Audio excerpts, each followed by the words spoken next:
कि अखिलेश जी का दिमाग सही चल रहा है या हिल गया है। वो क्यों परेशान है, हर चीज़ का मोदी जी का विरोध करते करते आप हर चीज़ का विरोध करने लग गए हैं।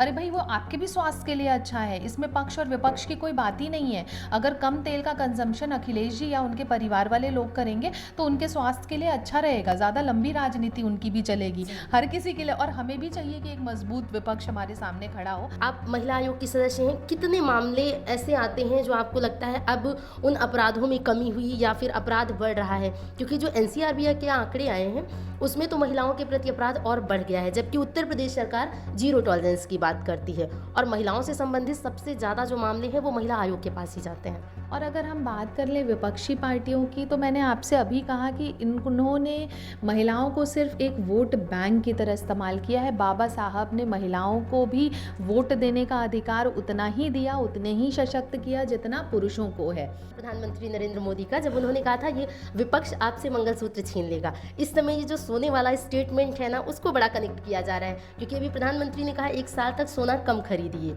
सोना कोशिश करिए कि सोना ना खरीदा जाए, इसलिए उस बयान को इस बयान से कुछ ज़्यादा ही कनेक्ट किया जा रहा है ना। कभी हमारे पास आए, हम तो डॉक्टर हैं, बताएंगे सिम्टम्स के आधार पे कि कहाँ परेशानी हो रही है। बिल्कुल सही बात है। आज भी इनके मैनिफेस्टो पे मेरे ही फोटोज लगे हुए हैं। आप वो देख लीजिए, जो पीछे वाले उठा करके आज भी कई वही रनिंग है। तो था वाला ये भूल नहीं पा रहे हैं। आज भी जब हम डिबेट्स में बैठते हैं ना, तो इनके जो प्रवक्ता बैठते हैं वो भी मेरी बात कर रहे होते हैं, मतलब भूल ही नहीं पा रहे हैं। सी आई एम वेरी हैप्पी कि मुझे टिकट नहीं मिला। मतलब उस टाइम तो बड़ी तकलीफ हुई थी क्योंकि बहुत मेहनत करी थी, है ना।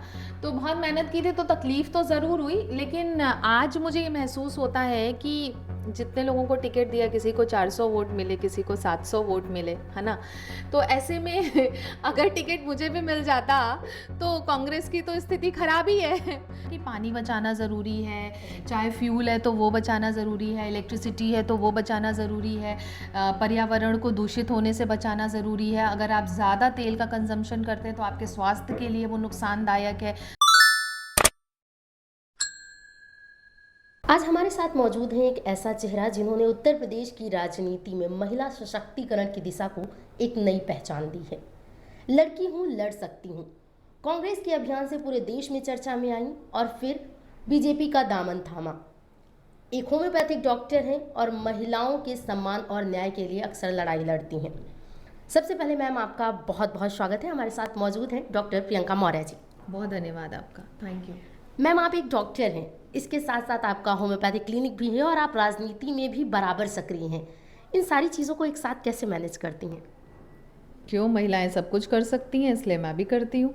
बहुत सारी ऐसी महिलाएं हैं जो मल्टीपल टास्किंग कर रही हैं, तो मुझे ऐसा लगता है कि कोई बड़ी बात नहीं है। अगर आपने कुछ सोच लिया है, आपके अंदर दृढ़ निश्चय है किसी कार्य को करने के लिए, तो अपने आप सारी प्लानिंग सक्सेस होने लग जाती है। And I feel good while my clinical practice, और if I talk about my political career, my social career, और being a member women commission.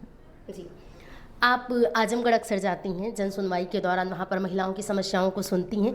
सबसे ज़्यादा जो मामले आते हैं वो किससे संबंधित होते हैं? क्योंकि आजकल आप भी जानती हैं मैम, महिलाओं को लेकर बहुत सी समस्याएं सामने आती हैं, फिर चाहे वो उनकी मैरिज को लेकर हो, उनकी सोशल लाइफ को लेकर हो, बहुत सी ऐसी जो सिचुएशंस होती है वो महिलाओं के साथ होती है। सबसे ज़्यादा आपके पास कैसी समस्याएं सामने आती हैं? घरेलू हिंसा की, पति पत्नी के विवाद की, घर में जो परिवार है उनसे जब महिलाओं का ठीक तरीके से समन्वय नहीं बैठ रहा हो, किसी भी बात पे बहुत ज़्यादा उखड़ जाना, बहुत सारी प्रॉब्लम्स जो छोटी छोटी होती हैं धीरे धीरे करके बड़े बड़े रूप लेने लग जाती हैं, हिंसाएं बढ़ रही हैं। तो ये जो डोमेस्टिक वायलेंस के केसेस हैं वो ज़्यादा हमारे सामने आते हैं। और बेसिकली क्योंकि विमेन का मिशन है, तो विमेन से संबंधित जितनी भी समस्याएं होती हैं उन सब का निवारण और निस्तारण हम लोग करते हैं। जी, आप महिला आयोग की सदस्य हैं और अभी महिला आरक्षण बिल का जो मुद्दा है वो बहुत ज़्यादा गरमाया हुआ है। एक तरफ राजनीतिक पार्टियां ये भी कह रही हैं कि ये मुद्दा सिर्फ महिलाओं के लिए उछाला गया और वैसे ही रखा रह गया, इस पर कुछ एक्शन नहीं हुआ। आपका इस पर क्या स्टैंड है? देखिए, सदियों से महिलाओं की बात करने वाली जो पार्टियां हैं, महिलाओं का सिर्फ एक तरीके से शोषण हुआ है, उनको एक वोट बैंक की तरह देखा गया है।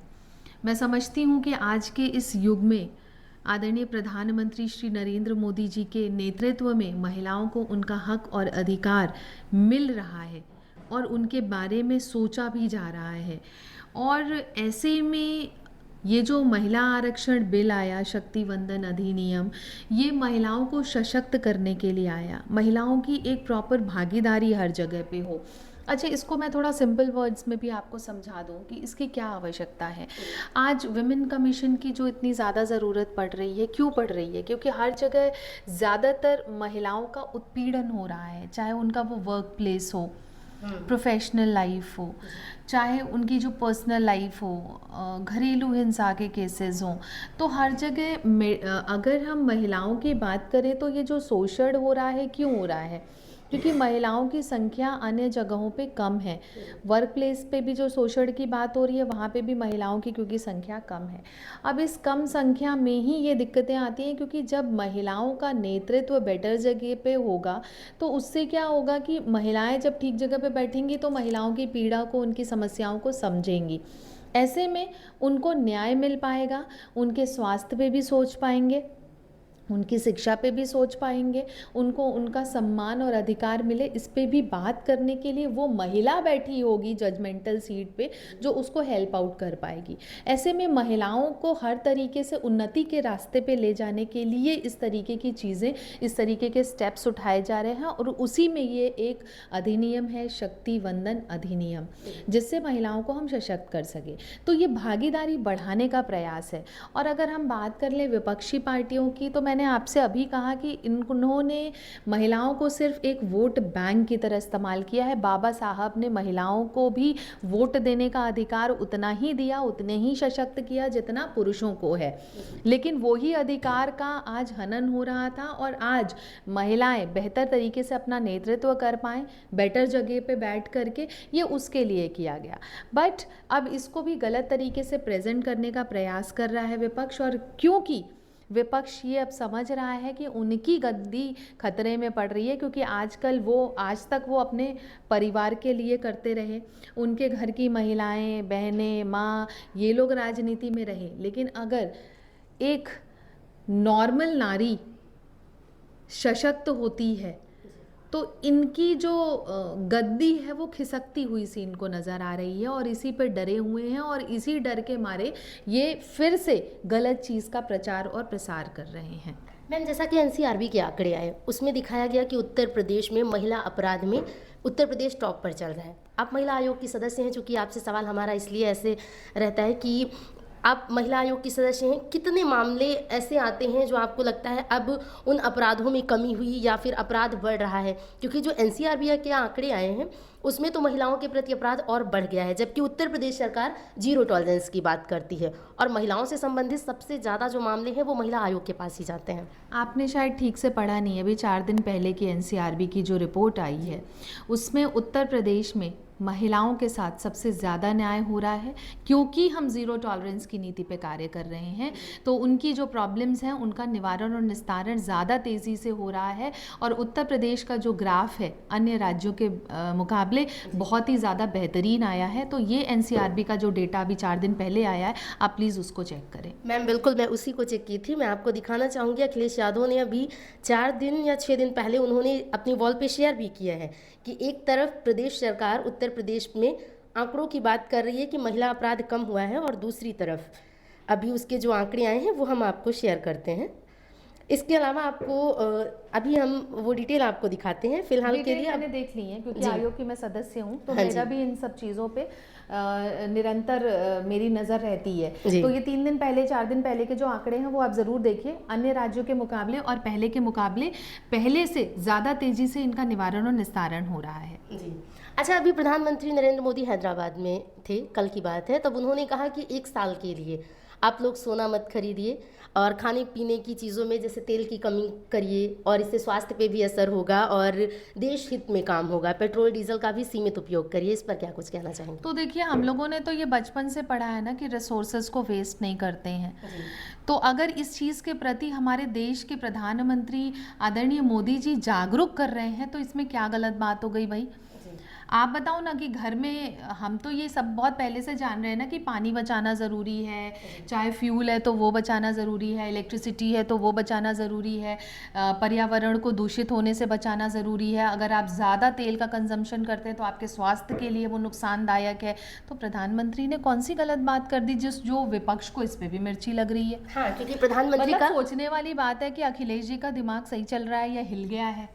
वो क्यों परेशान है? हर चीज़ का मोदी जी का विरोध करते करते आप हर चीज़ का विरोध करने लग गए हैं। अरे भाई, वो आपके भी स्वास्थ्य के लिए अच्छा है, इसमें पक्ष और विपक्ष की कोई बात ही नहीं है। अगर कम तेल का कंजम्पशन अखिलेश जी या उनके परिवार वाले लोग करेंगे तो उनके स्वास्थ्य के लिए अच्छा रहेगा, ज़्यादा लंबी राजनीति उनकी भी चलेगी हर किसी के लिए। और हमें भी चाहिए कि एक मजबूत विपक्ष हमारे सामने खड़ा हो। हालांकि मजबूत नहीं हो पा रहा है क्योंकि हर बार इनकी साइकिल बड़ी रफ्तार में चलती है और जैसे ही इलेक्शन आता है जनता इनको पंक्चर कर देती है इनकी साइकिल। तो सारा चिड़चिड़ापन जो आ रहा है ना वो वहीं से आ रहा है। तो अगर अपने स्वास्थ्य पे ध्यान देंगे ना अखिलेश जी और उनके परिवार वाले और विपक्ष वाले, तो उनका स्वास्थ्य अच्छा रहेगा। और जो चिड़चिड़ापन इतना ज़्यादा रह के होता रहता है जिसकी वजह से वो तमाम ऐसे ट्वीट्स करते हैं, तो उससे वो अपने आप को बेटर रख पाएंगे। और पता है क्या, नेगेटिव आप जितना बोलते हैं ना उतनी नेगेटिविटी खुद के अंदर आती है, which is ultimately not good for health. So being a doctor, it's a good suggestion for him as well.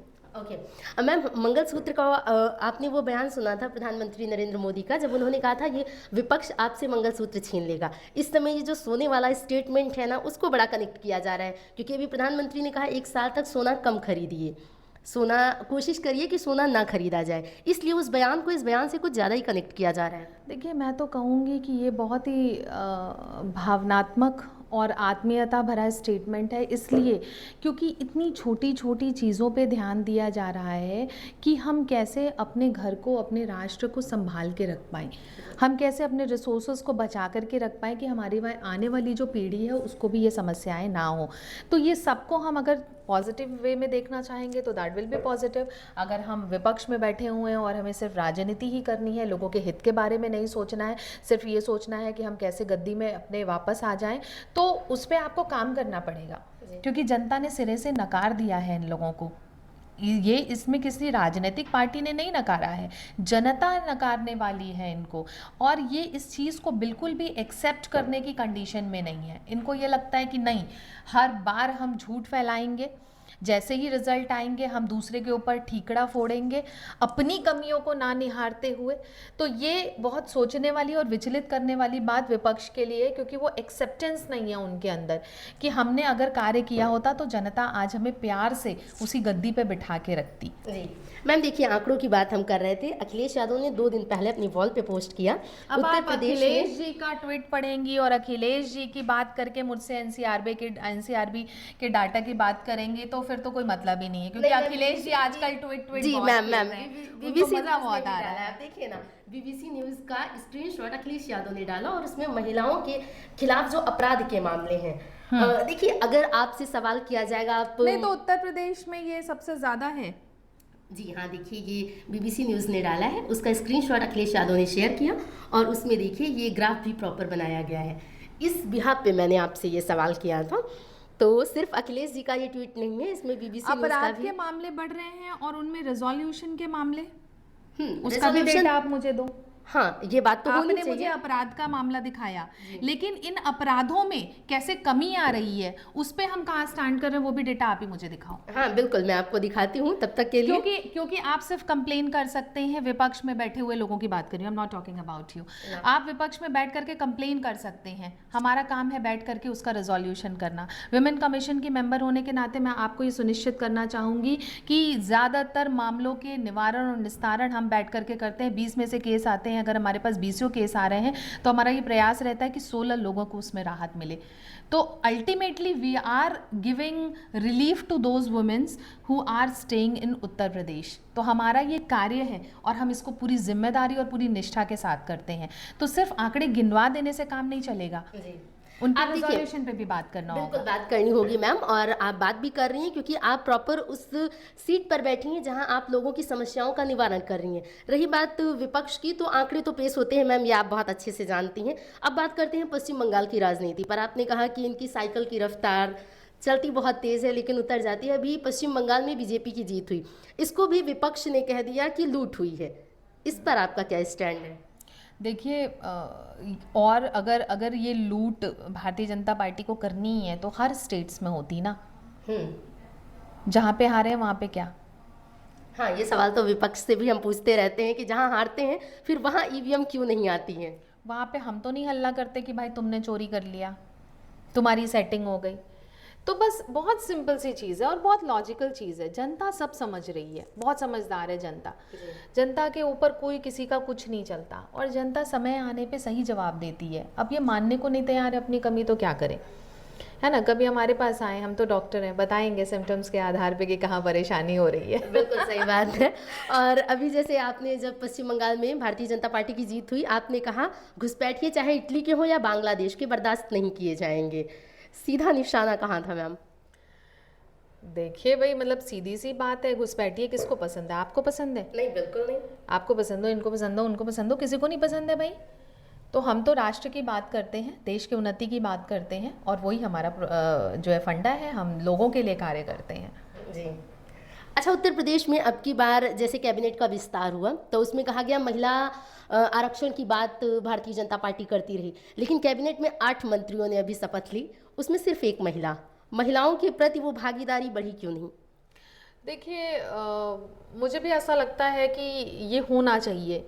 और जब इसीलिए मैंने बार बार कहा कि जब हमारा प्रपोर्शन बेटर होगा ना हर जगह पे, तो हमारा नेतृत्व भी बेटर होगा। तो अभी तो एक महिला आई है, दुखद है, मैं इसको कहूँगी दुखद है। और भी पार्टिसिपेशन महिलाओं को होना चाहिए क्योंकि महिलाएं डिजर्विंग हैं और बेटर कर रही हैं अपने क्षेत्र में। जी। अच्छा, कहा यह भी जाता है कि महिलाओं का जो चेहरा है वो राजनीति में सिर्फ चेहरा बन के रह जाता है। जिस पद को वो डिजर्व करती हैं, जिसके लिए वो प्रॉपर मेहनत करती हैं, वो किसी भी पार्टी में, किसी स्पेसिफिक पार्टी की बात नहीं करती हूँ, लेकिन ऐसा होता है कि उनके लिए राजनीति सिर्फ एक चेहरा बनकर रह जाती। क्या ये आरोप जो लगते हैं आम जनता के द्वारा वो सही हैं? मैं नहीं समझती कि ये सही है। मुझे ऐसा लगता है कि अगर आप अपने कार्य को बेहतर तरीके से निष्ठा से कर रहे हैं और फल तो मिलता है अच्छे कार्यों का, तो बिल्कुल मिलेगा। जैसे अब देखिए, भारतीय जनता पार्टी निरंतर लोगों के बीच में जाती है, काम करती है, योजनाओं का लोगों को लाभ पहुंचा रही है, इंफ्रास्ट्रक्चर में चेंजेस आ रहे हैं, शिक्षा का स्तर चेंज हो रहा है, डेवलपमेंट हो रहा है, तो जनता वोट कर रही है। जी। तो वैसे ही अगर महिलाएं भी अपने आप को बिल्कुल भी ऐसा ना समझे कि उनके अंदर पावर नहीं है, मतलब they can do anything. As you asked me in the very starting of your statement कि how I am managing everything, so it's like in that power is in me. मुझे सोचना है कि अगर मैं भी एक हाउसवाइफ की तरह अपना जीवन बिता सकती थी। Exactly. लेकिन मैंने पढ़ाई करी डॉक्टरी की और फिर मैंने सोचा कि ठीक है, अगर मैंने मेडिकल की पढ़ाई करी है तो मैं सिर्फ मेडिकल क्षेत्र में नहीं, मैं लोगों के लिए कार्य करूँगी। और वहाँ से मेरा एक सामाजिक स्तर स्टार्ट हुआ। तो मैंने तमाम कैंप्स लगाना शुरू किया, तमाम सेहत की बात डॉक्टर प्रियंका मौर्य के साथ करना शुरू किया, सोशल मीडिया पे, नेटवर्क्स पे। मतलब I didn't even had 1 or 2 followers on my social media. आज मिलियंस में लोग देख रहे हैं, जानते हैं, लोग साथ देते हैं, प्यार देते हैं, आशीर्वाद देते हैं। तो वो क्यों हुआ? अगर मैं अपनी प्रोफेशनल लाइफ में मेडिकल करके सिर्फ अपना ओपीडी चला रही होती, कभी कोई सामाजिक कार्य नहीं किया होता, तो ठीक है, मैं भी एक नॉर्मल व्यक्ति की तरह अपना जीवन गुजार रही होती। लेकिन मैंने सामाजिक स्तर अपना कैसे चेंज किया, लोगों के बीच में जा कर के, लोगों के लिए काम करके। और उसके बाद फिर एक पॉलिटिकल एंट्री होती है एंड देन ये मेरा खुद का अपना सोचना था, मेरा खुद का इनिशिएटिव था कि मुझे सिर्फ अपना क्लिनिकल प्रैक्टिस ही नहीं करना है, मुझे सामाजिक कार्य भी करना है, मुझे लोगों के लिए काम करना है। तो उसी की वजह से आज मैं ये सब चीज़ें कर पा रही हूँ। और जब मैंने खुद ये सोच करके शुरू किया तो वो पावर मेरे अंदर से आएगी और मुझे काम करना है, और जिसके अंदर ये काम करने की क्षमता है, वो सोच है, वो कर ले जाएगा। तो नेगेटिव में जाने की ज़रूरत ही नहीं है। अप्स एंड डाउन तो जीवन में आते रहते हैं, परिवर्तन प्रकृति का नियम है। और उस नियम के हिसाब से अगर हम अपनी ऊर्जा कहीं लगा रहे हैं और समय दे रहे हैं किसी भी चीज़ को, उस पर हम स्टडी कर रहे हैं, उसको इन्हांस कर रहे हैं, तो ऑफ कोर्स चीज़ें बदलेंगी और सही समय आने पे सही चीज़ आपको मिलेगी। मैम, कभी आप कांग्रेस का बहुत बड़ा चेहरा थी, लड़की हूँ, लड़ सकती हूँ, जब कैंपेन चलाया गया आज भी हूँ। आज भी इनके मैनिफेस्टो पे मेरे ही फोटोज लगे हुए हैं। आप वो देख लीजिए, जो पीछे वाले उठा करके आज भी कई वही रनिंग है। तो था वाला ये भूल नहीं पा रहे हैं। आज भी जब हम डिबेट्स में बैठते हैं ना, तो इनके जो प्रवक्ता बैठते हैं वो भी मेरी बात कर रहे होते हैं, मतलब भूल ही नहीं पा रहे हैं। इन लोगों के पेट में और सीने में इतना दर्द हुआ ना उसके बाद, कि आज तक भूल नहीं पाए हैं, मलहम लगा नहीं पाए हैं। मैं डॉक्टर हूँ, मेरे पास आएंगे तो मैं लगा दूंगी मलहम, बता दूंगी मैं उनको। मतलब आपको ये लगा नहीं कभी कि अगर अच्छा समय रहते अगर उन्होंने आपकी जो भी कंडीशंस थी, जो भी बातें थी, उस दौरान मान ली होती और आपको टिकट दे दिया गया होता, तो क्या लगता है आज आप कांग्रेस का बड़ा चेहरा होती? जो रिस्पेक्ट आपको यहाँ भारतीय जनता पार्टी दे रही है महिला आयोग का सदस्य होने के नाते, ये रिस्पेक्ट आपको उस पार्टी में मिल सकती थी? सी आई एम वेरी हैप्पी कि मुझे टिकट नहीं मिला। मतलब उस टाइम तो बड़ी तकलीफ हुई थी, क्योंकि बहुत मेहनत करी थी, है ना। तो बहुत मेहनत की थी तो तकलीफ तो ज़रूर हुई, लेकिन आज मुझे ये महसूस होता है कि जितने लोगों को टिकट दिया, किसी को 400 वोट मिले, किसी को 700 वोट मिले, है ना। तो ऐसे में अगर टिकट मुझे भी मिल जाता तो कांग्रेस की तो स्थिति खराब ही है। लोग तो उसको प्यार दे नहीं रहे हैं, जनता तो उनको वोट दे नहीं रही है, तो मेरी भी हालत खराब ही होती। और कोई नहीं जानता कि कौन है डॉक्टर प्रियंका, और ना आता मेरे अंदर वो रिबेल करने वाला रूप, और ना ही मैं समझ पाती कि एक्चुअली में इस देश और राष्ट्र को समर्पित भाव से कार्य कौन कर रहा है। तो बहुत अच्छा हुआ कि जो भी कहते हैं ना, भगवान जो करता है बहुत अच्छा करता है, तो मेरी तो आंखें ही खुल गईं। और सही बात ये है कि अगर आपने कभी सवाल पूछा था कि क्या महिलाएं डिज़र्विंग नहीं होती हैं, जो उनको मिलता नहीं है, तो मैं उस पार्टी में थी, तब तक मुझे लगा कि क्या मैं डिज़र्विंग नहीं थी जो इन लोगों ने मुझे टिकट नहीं दिया। लेकिन मुझे अब ये समझ में आ गया है कि 40% की बात करने वाली प्रियंका गांधी जी, जिन महिलाओं को उन्होंने टिकट दिया था, वो भी तो डिज़र्विंग नहीं थी, क्योंकि जीती तो कोई भी नहीं, जीता तो कोई भी नहीं ना। तो ऐसे में डिज़र्विंग तो वो भी नहीं थे जिनको उन्होंने दिया था। तो उसमें अगर मुझे नहीं दिया ये कह करके कि मैं नॉन डिज़र्विंग हूँ, तो उनका नेतृत्व का जो फैसला है वो बिल्कुल गलत है, वो दुनिया के सामने है, ठीक है। और बाकी भारतीय जनता पार्टी में आने के बाद तो मुझे ऐसा महसूस हुआ मैं किसी अंधकार से उजाले में आ गई हूँ, और मैं बहुत खुश हूँ, क्योंकि यहाँ पे महिलाओं को सम्मान भी दिया जाता है, और साथ में जो बहुत इम्पॉर्टेंट चीज़ है, उनका हक और अधिकार वो भी दिया जाता है। एक सवाल और मैम, राजनीति में आने वैसे तो आप एक समाज सेविका हैं, एक डॉक्टर हैं, समाज की नब्ज़ को बहुत अच्छे से पहचानती हैं और कैसे खुद को स्टैंड करना है उस मुश्किल दौर में, वो बहुत अच्छे से आप जानती हैं। लेकिन आपके लिए सबसे मुश्किल समय कौन सा रहा? और अगर महिलाएं राजनीति में अग्रसर होती हैं, आगे बढ़ती हैं, तो उनके लिए सबसे ज़्यादा ज़रूरी क्या है? राजनीतिक सपोर्ट, शिक्षा, या फिर ये जो महत्वाकांक्षा है लोगों के बीच जाकर खुद को स्टैंड करने की? शिक्षा सबसे ज़रूरी हथियार है जीवन में सफल होने के लिए, चाहे कोई भी फील्ड हो। जी। अगर आप चाहती हैं कि लोग आपका सम्मान करें, आपके हक अधिकार पे बात करें, आपको वो मिले, तो शिक्षा कभी नहीं छोड़ना चाहिए। और शिक्षा का कोई अंत नहीं है, सीखने का कोई अंत नहीं है, ये जो मुझे लगता है। बाबा साहब को मैं अपना रोल मॉडल मानती हूँ, और मैंने ये समझा है कि हाथ पैर में आपके जूता चप्पल हो चाहे ना हो, पैरों में जूते चप्पल हो या ना हो, हाथ में आपके किताब ज़रूर होनी चाहिए, ये बाबा साहब ने कहा था। और बहुत छोटे से मैंने इसको अपनाया है अपने अंदर।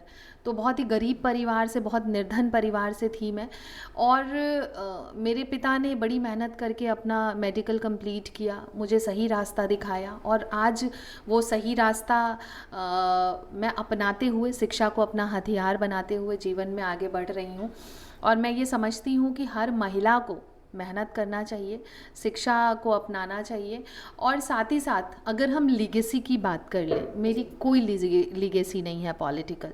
I am doing everything by my own capabilities, by using my own skills. और मैंने कहा ना, सीखने की भी कोई उम्र नहीं होती है। तो हम जब मेहनत करते हैं तो बहुत कुछ अपने एनवायरनमेंट से, अपने आसपास से सीख रहे होते हैं। बस हिम्मत, जज्बा कभी नहीं हारना चाहिए। जी।